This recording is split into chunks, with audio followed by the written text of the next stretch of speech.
Hello friends, स्वागत है आपका अपने इस यूट्यूब चैनल पर। दोस्तों, आई होप आप लोग अच्छे होंगे, स्वस्थ होंगे, मस्त होंगे। दोस्तों, आज हम इस वीडियो में कोण के बारे में बात करने वाले। कोण यानी कि एंगल। आज हम इस वीडियो में एंगल के बारे में पढ़ेंगे हम कि कोण कितने प्रकार के होते हैं, कोण किसे कहते हैं। तो आज आपको इस वीडियो में दोस्तों सभी प्रकार के कोणों के बारे में जानकारी मिलने वाली है। वीडियो को अंत तक देखिएगा कि कौन सा कोण हम किसे कहेंगे कि समकोण है, किसे कहेंगे कि न्यून कोण है। इसी प्रकार के सभी प्रकार के कोणों के बारे में दोस्तों आपको इस वीडियो में जानकारी आज मिलने वाली है। दोस्तों, पहला हमारा है कि कोण किसे कहते हैं। पहले हम जान लें कि कोण किसे कहते हैं। तो दोस्तों, दो किरणों के मध्य के झुकाव को कोण कहते हैं। मान लेते हैं कि हमारी एक कोई किरण ये है। दोस्तों, किरण को ही रेखा कहते हैं। मान लेते हैं एक हमारी रेखा ये है, ये दूसरी रेखा ये है। तो इनके बीच दोस्तों झुकाव जो बन रहा है ये वाला, तो इसी को कोण कहते हैं। इसी को हम लोग एंगल कहेंगे। दोस्तों, आपसे बता दें कि दो किरणों के मध्य के झुकाव को कोण कहते हैं। एक रेखा हमारी ये, दूसरी ये, इनके बीच जो ये एंगल बन रहा है या फिर जो ये आकृति बन रही है, ऐसे ये घूमी हुई एक कर्व की तरह, तो इसे ही एक एंगल या फिर कोण कहेंगे। दोस्तों, हम बात करते हैं कोण को मापते किसमें हैं। अब दोस्तों, अगर हम बात करें कोण के माप की, तो हम कोण की माप हम अंश या डिग्री में करते हैं। दोस्तों, अंश या इंग्लिश में से डिग्री कहेंगे। तो जैसे आपको बता दें हम आपकी जानकारी के लिए कि कोई भी कोण दोस्तों 0 डिग्री से लेकर के 360 डिग्री के बीच में हो सकता है।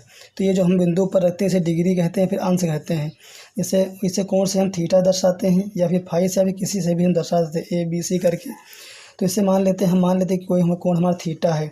तो वो थीटा का मान दोस्तों 0 से बड़ा हो सकता है और 360 से कम हो सकता है। 0 डिग्री से बड़ा हो सकता है और 360 डिग्री से दोस्तों कोण का मान कम हो सकता है। कोई भी कोण होगा वो 0 से 360 के बीच में होगा। जैसे हमने लिख दिया कोई कि 40 डिग्री, तो ये भी कोण होगा। 10 डिग्री ये भी कोण होगा।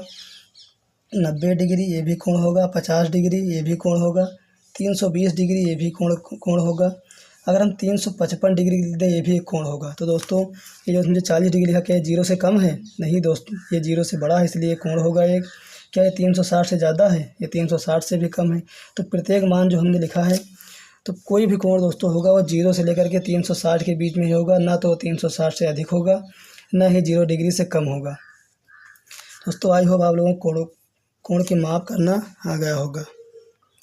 अब यदि आपसे कोई पूछता है कि कोण किसे कहते हैं, तो आप बता सकते हैं कि किन्हीं दो रेखाओं के बीच जो मध्य जो झुकाव बिंदु बनता है, झुकने के बाद जो एक आकृति बनती है ये वाली, इसे ही हम कोण या एंगल कहेंगे।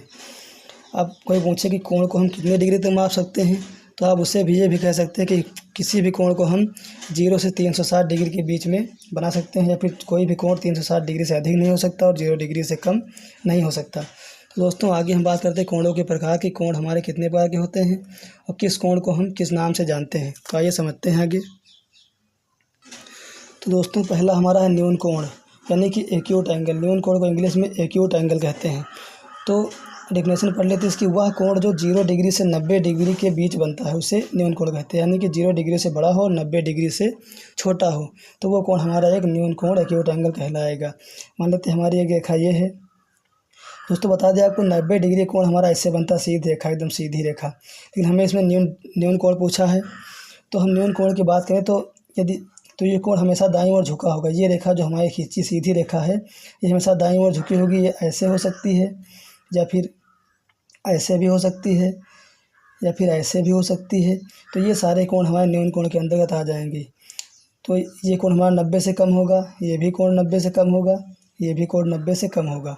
दोस्तों, वह कोण जो 90 डिग्री से कम हो और 0 डिग्री से बड़ा हो, तो उस कोण को हम न्यून कोण कहते हैं।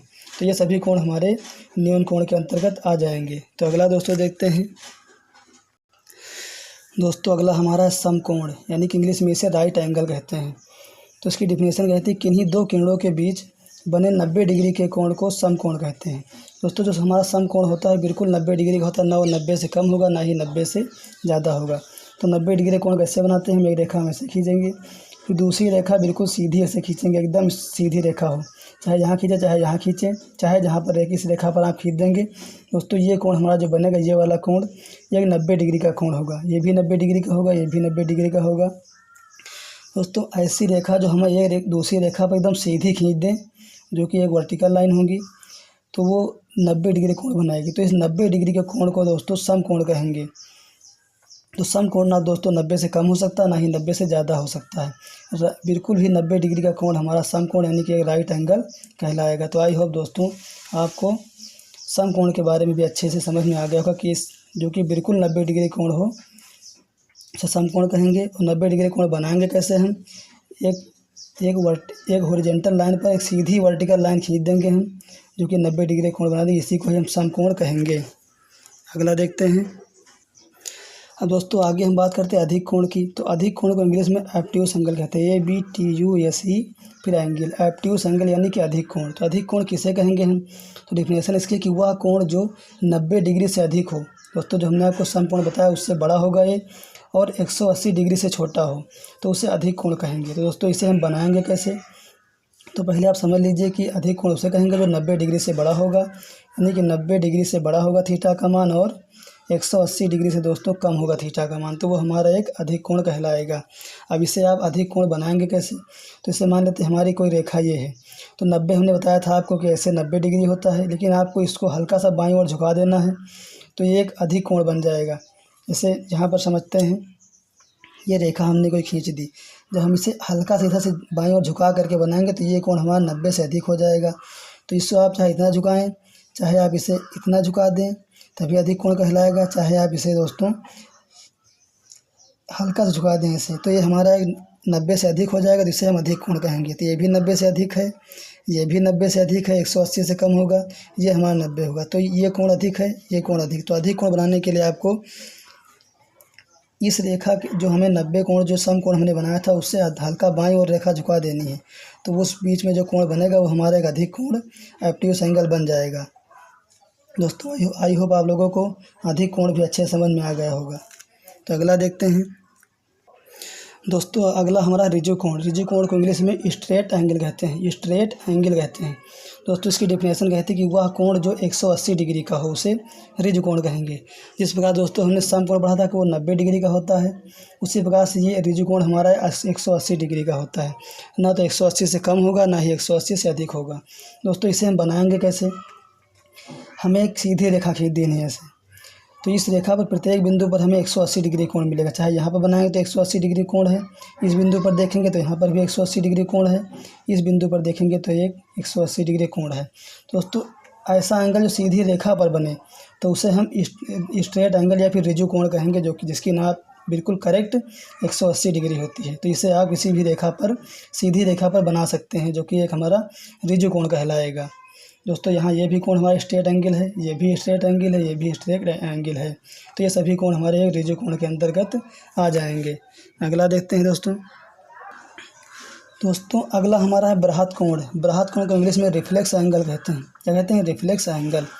तो इसकी डेफिनेशन कहती है कि वह कोण जो 180 डिग्री से बड़ा हो, 180 डिग्री यानी कि रिजु कोण जो हमने अभी बताया आपको, स्ट्रेट एंगल से बड़ा होगा इसका मान, और 360 डिग्री से छोटा हो तो उसे हम बृहत कोण कहेंगे।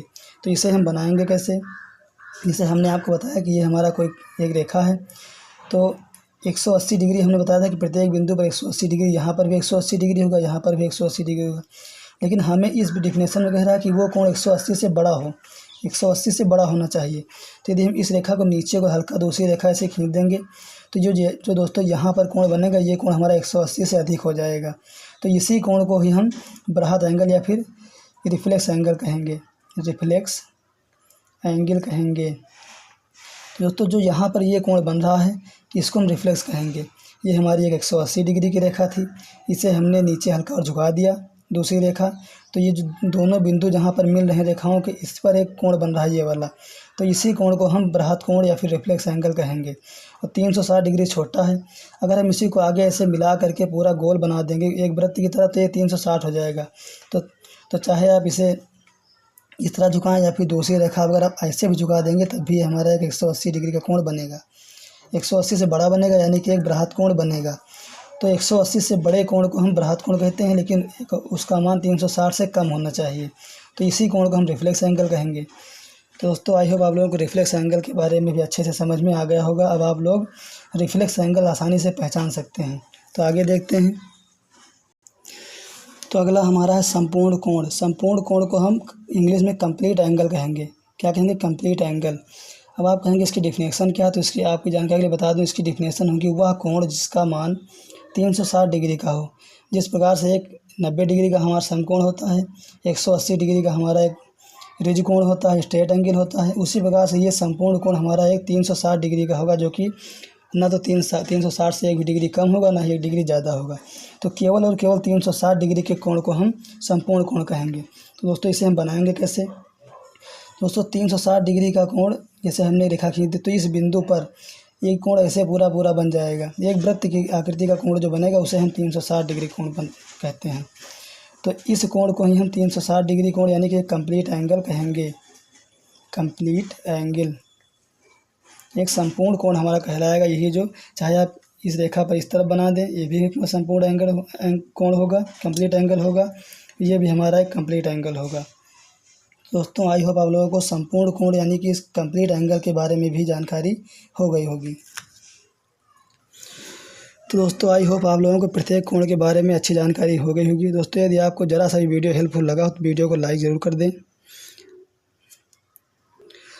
अब आपसे अगर कोई पूछता है किसी भी कोण के बारे में, आप उसे प्रत्येक कोण के बारे में अच्छी तरह से बता सकते हैं।